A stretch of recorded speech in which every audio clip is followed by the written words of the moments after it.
Pembuatan Undang-Undang IKN yang terkesan sangat singkat dan asal jadi mendapat tanggapan dari seorang profesor Singapura. Hal itu terlihat dari sebuah postingan di media sosial yang mengunggah naskah akademik Undang-Undang IKN dikoreksi oleh profesor Malaysia. Diketahui, koreksi yang disampaikan oleh profesor tersebut karena pembuatan Undang-Undang IKN tidak ada dasar sosiologis dan empirisnya. Senada juga disampaikan pakar hukum tata negara Refli Harun. Dia mengutip pernyataan yang pernah disampaikan oleh Yusril bahwa mengurus negara kok seperti mengelola warung.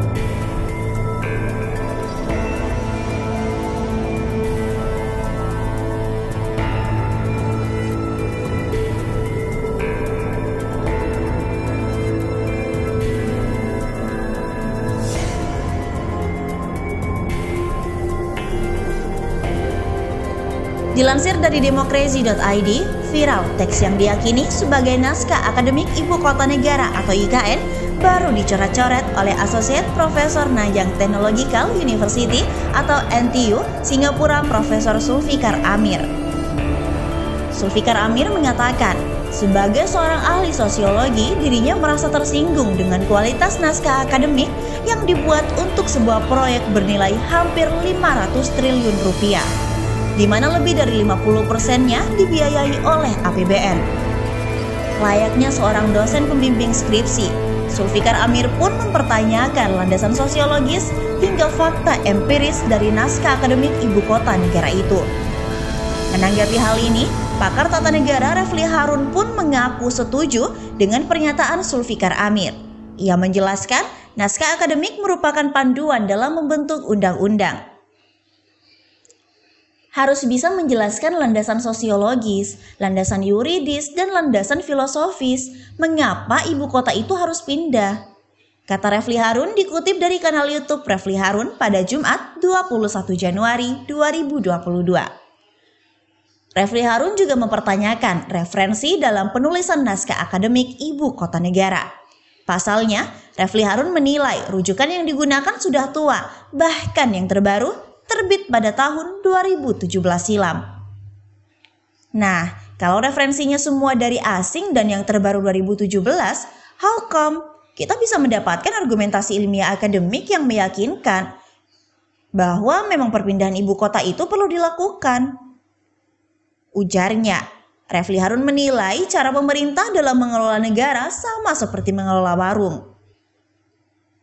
Mengelola negara kok kesannya apa ya? Istilah Yusril dulu seperti mengelola warung. Dulu Yusril pernah ngomong begitu, tuturnya.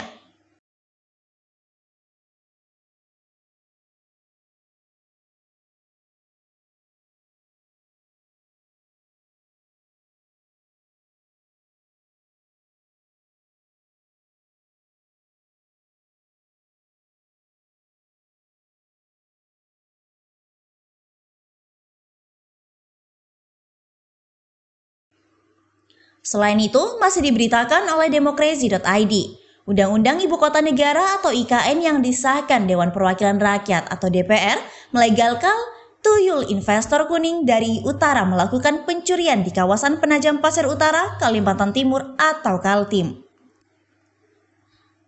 Undang-Undang Ibu Kota Negara melegalkan rencana pencurian kawasan Penajam Pasir Utara dari masyarakat Pasir Utara oleh para tuyul investor kuning dari utara. Kata Guru Besar ITS Profesor Daniel Muhammad Roshid dalam artikel berjudul Tuyulkrasi.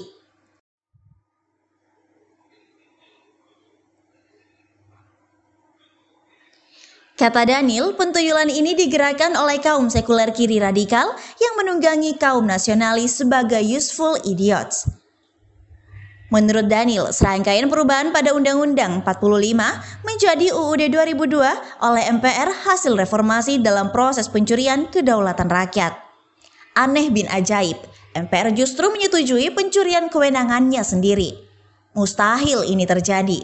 Tanpa aksi para tuyul, namun kaum sekuler kiri radikal sukses membangun dongeng seolah Pancasila masih ada.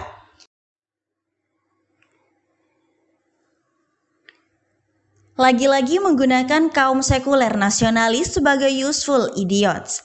Anehnya, banyak orang percaya atas dongeng tuyul ini. Ia mengatakan, berkembang wacana seolah Pancasila sedang terancam oleh kelompok radikal Islam yang anti-Pancasila. Sejak pencurian kedaulatan rakyat itu, deformasi kehidupan bernegara melalui berbagai maladministrasi publik terjadi begitu saja, tanpa check and balance yang berarti oleh DPR. Jelasnya, pada saat sebagian besar kelompok oposisi masih bermimpi untuk bisa mengganti rezim tuyul saat ini melalui partai politik dan pemilu. Ketahuilah bahwa kelompok sekuler kiri radikal telah merampok kedaulatan rakyat Republik ini sejak amandemen atas Undang-Undang Dasar 1945. Lagi-lagi, dengan bantuan useful idiots dari kaum nasionalis, negara ini bukan lagi negara hukum, tapi sudah menjadi negara kekuasaan setelah etika dicuri tuyul dari partai politik. Partai politik bukan lagi penyambung lidah rakyat. Suara rakyat dicuri para tuyul di bilik-bilik suara pemilu, sehingga tidak pernah sampai ke parlemen. Begitulah, suara parlemen saat ini adalah suara para tuyul, dan tanpa terasa rakyat sudah kehilangan kedaulatannya. Pungkasnya,